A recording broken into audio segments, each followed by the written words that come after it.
So the Arctic Challenge is a 5-day survival skills challenge. We're 150 kilometres north of the Arctic Circle.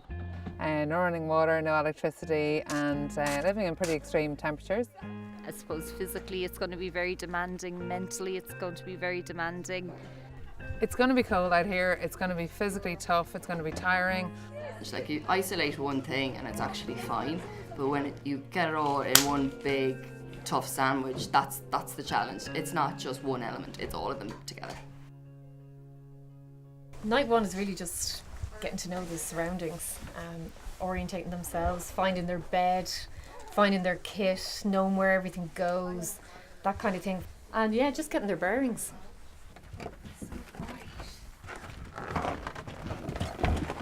It's very cold. The cold is a bit of a shock now, I have to say.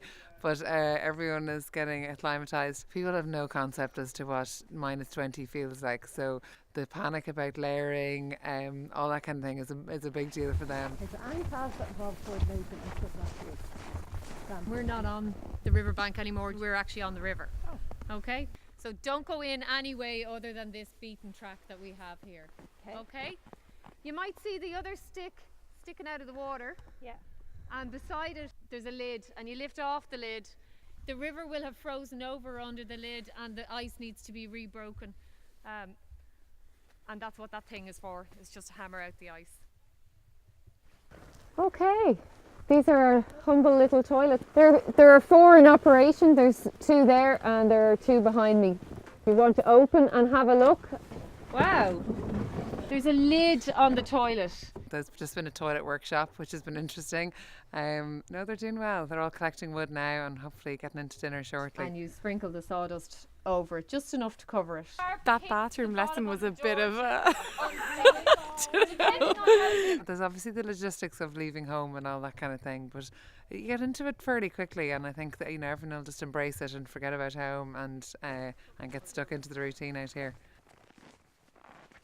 A day over here, no matter how hard it is, it's going to be nothing compared to a day in the life of the guys that have EB and their families. So I suppose that's my real motivation.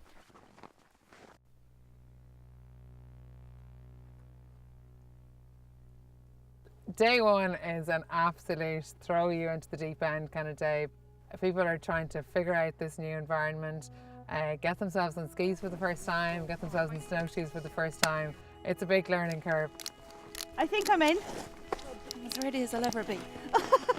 So today we've split into 2 groups. One group we're taking out snowshoeing, and snowshoeing it's hard work, especially with all this powder. You have a metre of powder. It's like walking through sugar, and it's hard going. I suppose after feeling just how cold it was last night, even in the lodge, in the sleeping bag and everything, the reality of the sleep out is really hitting home now. Not having the log fires and just being us and the tents and the elements. And last night it dropped to -22. So if that continues going, we're set for a very cold night out.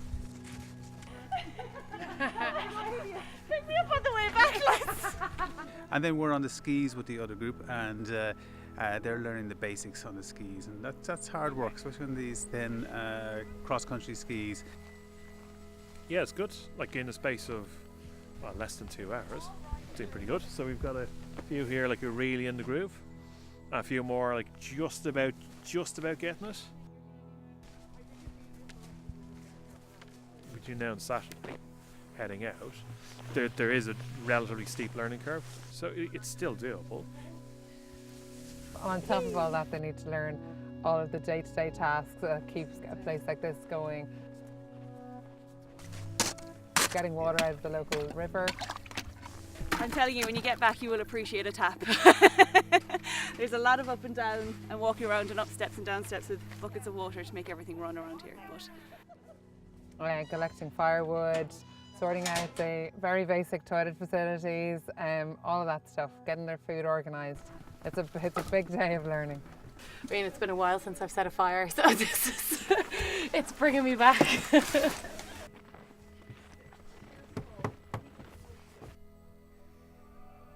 So day 2 we take the group and they go out on the skis, and the plan is to push further out along the trails, bring all the skills they learned day 1 into day 2, and to really bring it all together.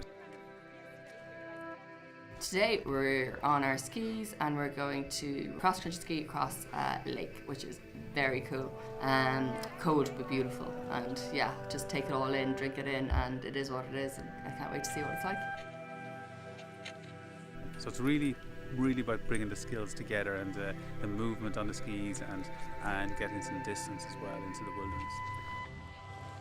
Well, we kind of wanted to do something that seemed to reflect life with EB. So people with EB face enormous challenges every day, and then the thing is you have to face it again tomorrow. And that's what we were trying to reflect here, that people would just get stuck in, work as a team and deal with whatever the nature throws at you. And then actually you have to wake up tomorrow, do it all over again. The sleeping out tomorrow night. I heard from some of the ladies last year that was the toughest bit, but I suppose we're here to suffer because we're here to in some way understand what it's like for the children and the parents of people with EB. So, you know, I'm in one way I'm dreading it, and the other way I know I'm going to be able to get up and come back to our 5-star cabin the next night. My friend Pauline asked me would I be interested in doing the challenge, so I said yes immediately, and then I went for the first meeting and realised exactly what I had signed up for. By the end, like, legs were tired and felt quite tired, and then to imagine pulling all the gear on top of that now for the overnight will definitely be a step up again. The big thing for me is still hasn't happened yet, and that's our camping out. You know, it's the couple of hours to get there and you're sleeping out, and like the other night, our first night here got down to minus 20 degrees and we were indoors. As I always say, if it's one bad night, it's nothing compared to what the EB patients go through. So if I can do that for them, you know, and help them, it's one night out of my life.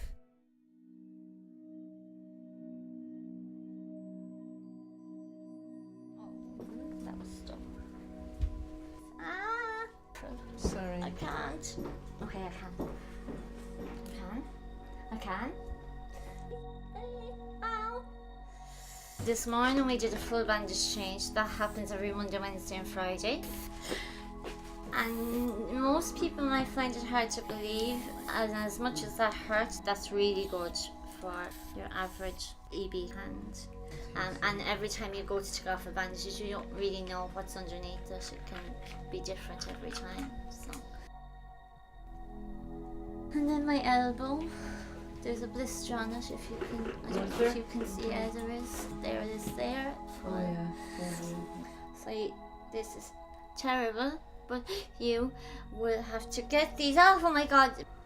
Because you don't know what's going on underneath. So usually, with something like that, as you can see now, there's a wound exposed from underneath. You have to be aware of what's going on,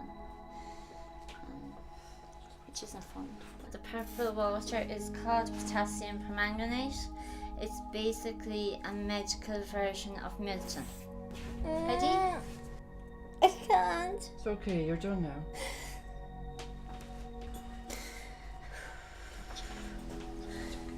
No, it's not okay. It's okay. I can't. It's okay, you're done now.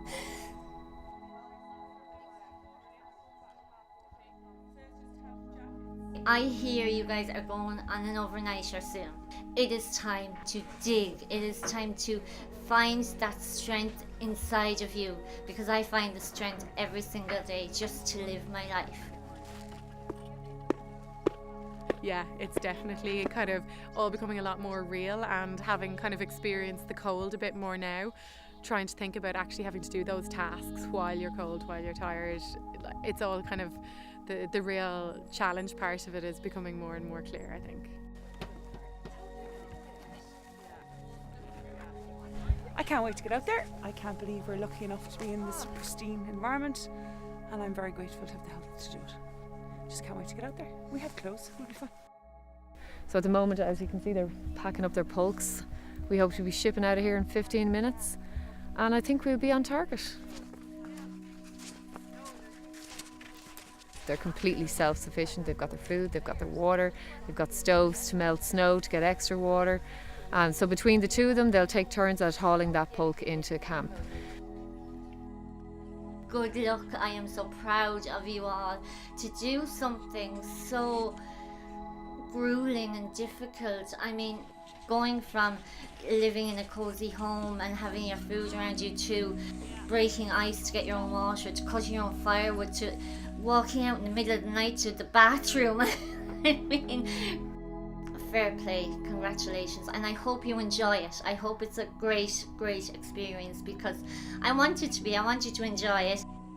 Definitely the overnight will be a challenge, but sure, that's what it's meant to be. 24 hours, it's a really, really long time to be stretched to the pin of your collar, or not knowing what comes next, or feeling really, really uncomfortable. But then I suppose when you flip that as to the reason we're here in the first place, and you think about either somebody with EB or somebody looking after somebody with EB, 24 hours unfortunately is a drop in the ocean. Because it is exhausting physically and mentally, and for first time of pulling a heavy pulk full of gear and food and water and tents for the night, it's a lot to ask them.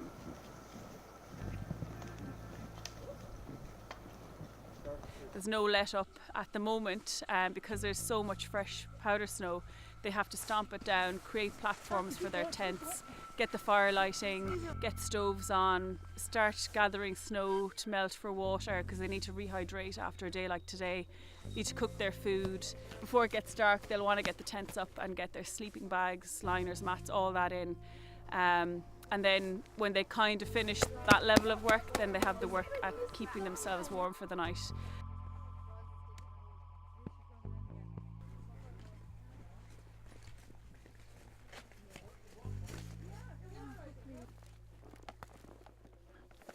I've got about 6 layers on now, 3 pairs of socks, balaclava, hat, and I'm going to sleep in my rain gear as well.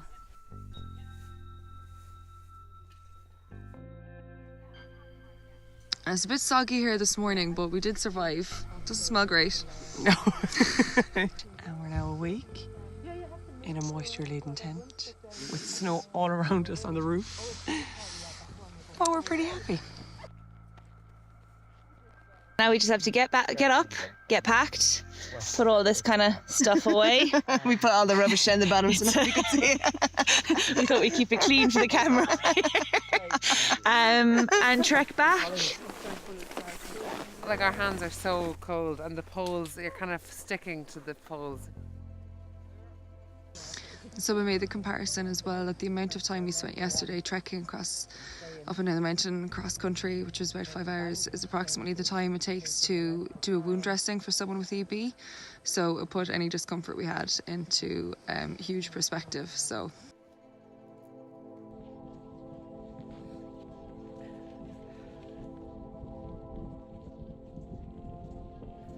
the cold, challenging. Campsite, very challenging. So these women have come from all sorts of walks of life. The thing they have in common is that they were really moved by the stories of people living with EB.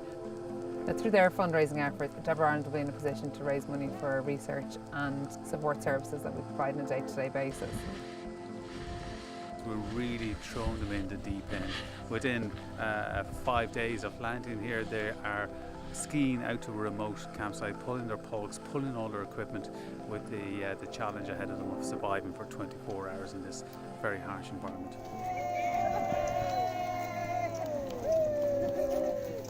Today was just amazing. It's been fantastic. 2020 is going to be the first year that we bring a group of men to the Arctic. We've seen the kind of resilience that these ladies have portrayed in the last week, so we look forward to seeing if the men can live up to what's gone before them.